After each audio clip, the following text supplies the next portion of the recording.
So for those who did not tune in last year and see the oxalic acid treatment, I'm going to go through some of the details on it this morning.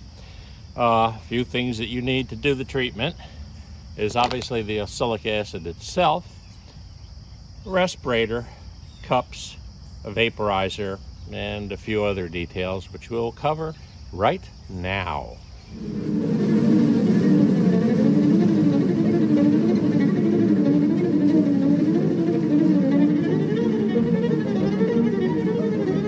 Oxalic acid is a fruit acid similar to citric acid.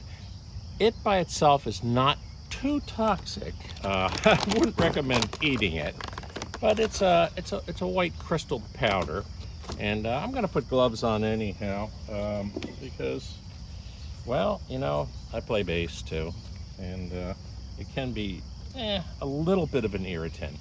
Now, the thing about oxalic acid is, as I say, in its natural state, it isn't really too bad, but as beekeepers, we use it in a very different state. This device here is called a vaporizer, and it will heat the oxalic acid crystals up to about 400 degrees. At 400 degrees, they undergo a chemical change, and they also become a vapor.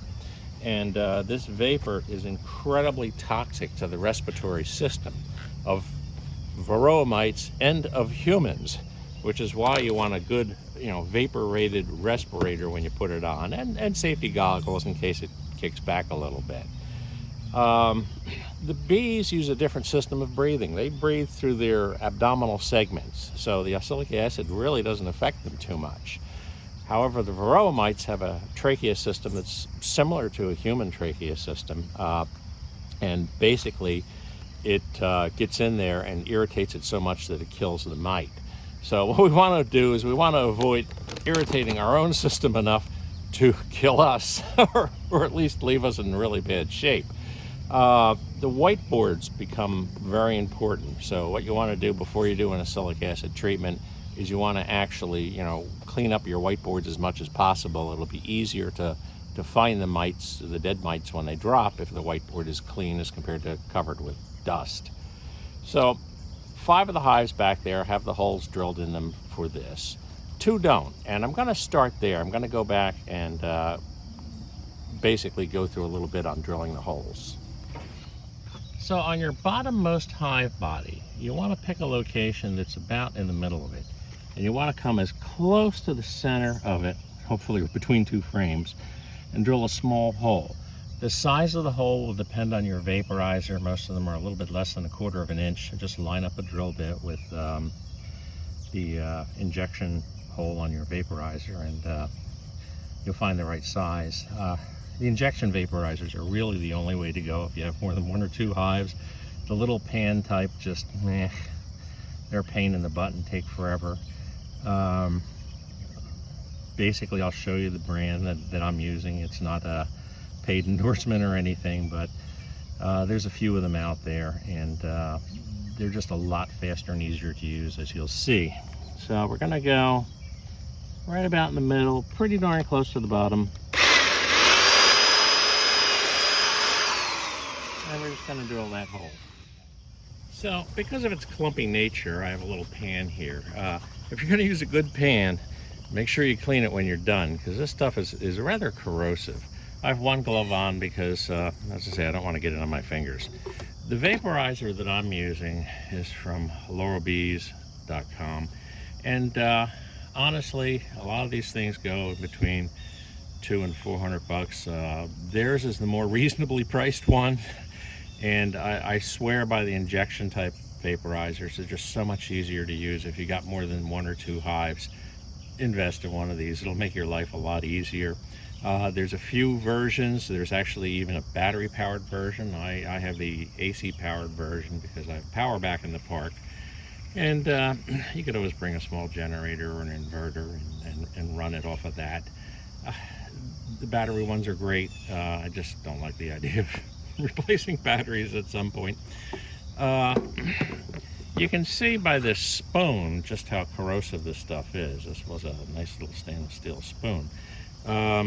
I got 1 glove on for obvious reasons, and we take these cups, they're silicone rubber cups, and you get 5 of them with the unit. And the idea here is you want to try to get it in a powdered form, and it does clump. You know, that's the nature of the beast. And you don't want to pack it down in there because you want it to fall out when you put it on the vaporizer. I tend to keep them as full as possible. And it makes sense to do them before you go back into the, you know, hives, because when you're back there, it's just, you know, everything just gets a little bit messier.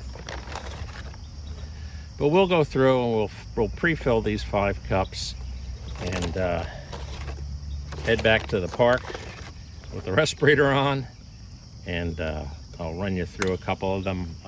Obviously I'll edit it down because, well, you know, it takes a minute or two, and watching, you know, a vaporizer sit there for a minute or two isn't really a fun thing. But while you're doing one hive, what you do is you pull the whiteboards out of the next hive and clean them off and get that ready to go. There's a few things you can do prep wise, and by the time you turn around, you're ready to go. I use a deep and a medium super on the hives, so I'm using basically 2 doses per hive. We have 5 cups. Obviously we're going to have to refill them back there, but at least we'll get a head start filling them here. Now, since the vaporizer does operate in excess of 400 degrees, gloves are a good idea, only so you don't burn yourself.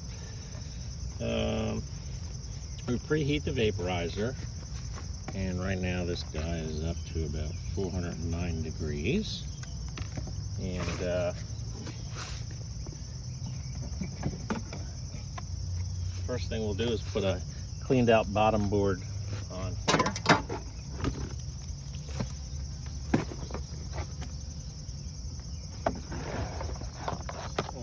What we do is we put one of the cups on the platform and we flip the vaporizer upside down and seat the cup into the vaporizer, put it in the hole we drilled, and we flip it upside down. I tap the silicone cup basically to liberate any of the powder that's stuck up there. And when I look at this, it already has gone down below 300 degrees. And that's an indicator that it's doing its job. We'll wait for that to come up. And as it does, we'll put a brick over the entrance to kind of keep these guys at home, so most of them are vaporized.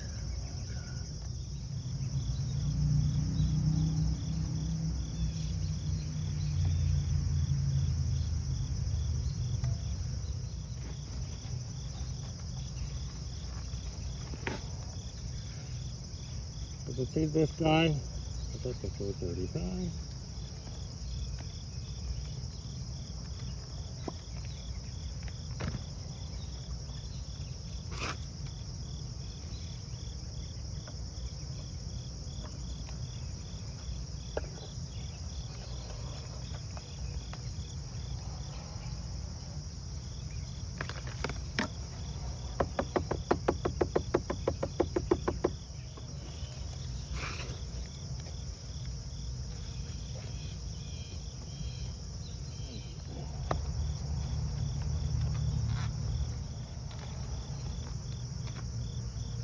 Our second cup is up to temperature.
So now we wait 24 hours and we come out tomorrow and check those whiteboards and see what the mite drop is. If the hive is heavily infected, we'll know it because there'll be a lot of mites dropping.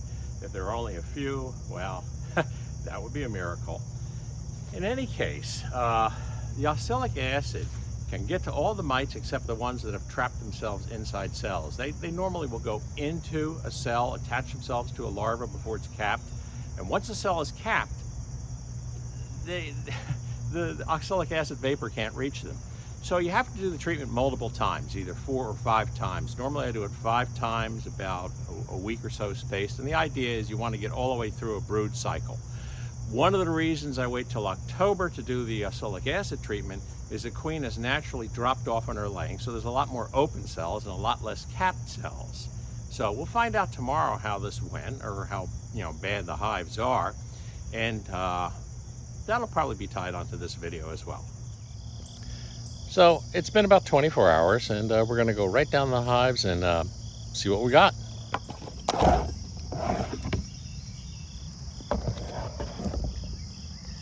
That is a very serious drop.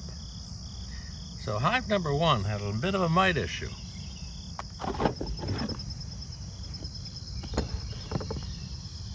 Hive number 3, by comparison, there's a lot of little dirt there, but there's a few mites, probably a dozen or 2 dozen. Nowhere near what hive number 1 was.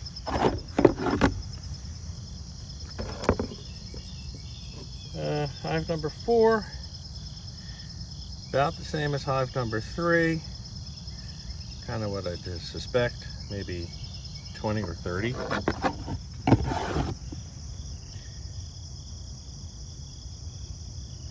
Hive number 5, same thing. I mean, there's a lot of dirt on here, but what you really have to look for is what's dirt and what's mites, and there's a big difference. Hive number 6 is actually lighter than the other ones. There's some wax cappings on there. A few mites here and there. Hive number 8, considering how little capped brood there is in there, kind of surprisingly high. Not as bad as hive number 1. Hive number 7, moderate.